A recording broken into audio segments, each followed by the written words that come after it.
am a dreamer, I am a creator, I am a leader, I am a woman.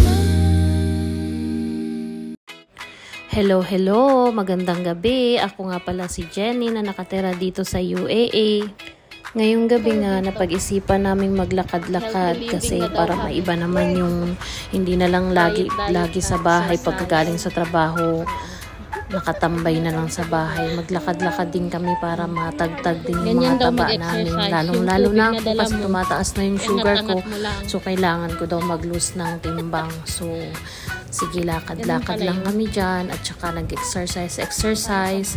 Tapos nadaan nga kami dyan sa may park. Sabi ko, dito ako palagi napunta. Kapag malungkot ako, tumatambay ako dyan. Tapos nagpapalipas ako ng oras. Kasi maganda yung mga makikita mo, may mga halaman, may mga ilaw-ilaw, kaya dyan ako palagi nagtatambay. At dahil nandito na rin kami sa labas, magdiretso na rin kami sa bangko kasi merong aasikasuhin yung isa naming kasama, kaya samahan na lang din namin siya. At habang naglalakad nga kami ng kasama ko, napagkwentuhan namin na maganda pala mag-walking sa gabi, lalo na pag mga alas 7 hanggang alas 8 ng gabi kasi hindi na siya gaanong kainit pero pagpapawisan ka pa din.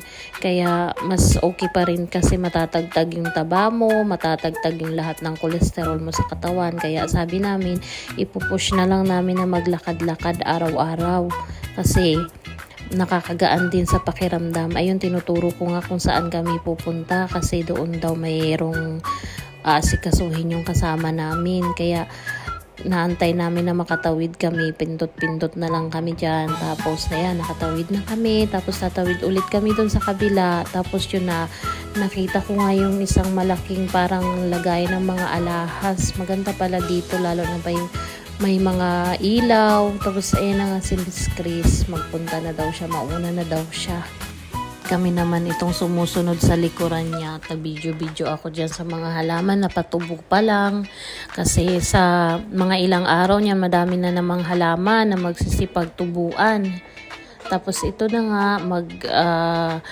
mag-withdraw na daw yata sila or ano, hindi ko alam, hindi na ako tumingin dyan. Dito lang ako sa gilid kasi wala naman akong gagawin dyan, wala naman akong i-withdraw, kaya tambay-tambay lang muna ako dyan sa gilid habang nag-aantay ako sa kanila.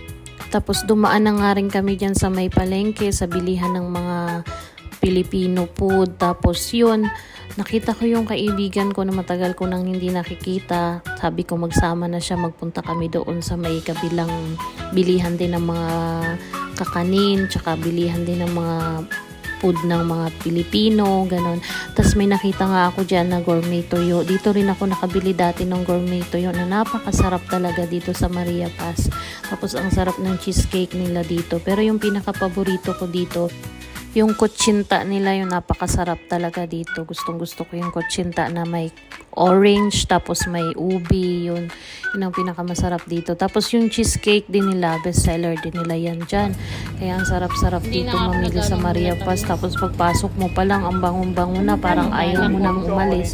Ayan, nagpicture-picture na sila kasi susunod daw na bibilhin namin. Ayan, yung sinabi nga na hindi magagastos kasi magja-jogging nga at magda-diet na nga, pero pagdating dito naman nagkayayaan sa Maria Paz, kaya ayan, kain-kain na lang ulit, walang problema, sa susunod na naman ulit mag-diet. Ayan nga yung Kabayan Shopping, dyan din kami namimili ng mga pangpaganda, tapos yung mga kape-kape na pang-diet.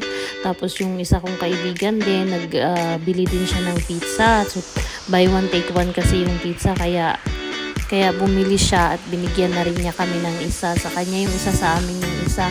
Kaya sabi ko, ano ba itong pagda-diet natin at pag-walking natin, na uwi din ito sa food trip kasi madami rin kaming halos na dalang pagkain. Kaya ito na nga, pauwi na kami sa amin. Tapos yung isa kong kaibigan, nakauwi na rin siya. Doon na siya dumaan sa kabilang way kasi magkaiba kami ng bahay. Kaya sama-sama kami nila ni Chris mag-uwi ng bahay. Tapos magkainan lang kami. Tapos uwi na din sila.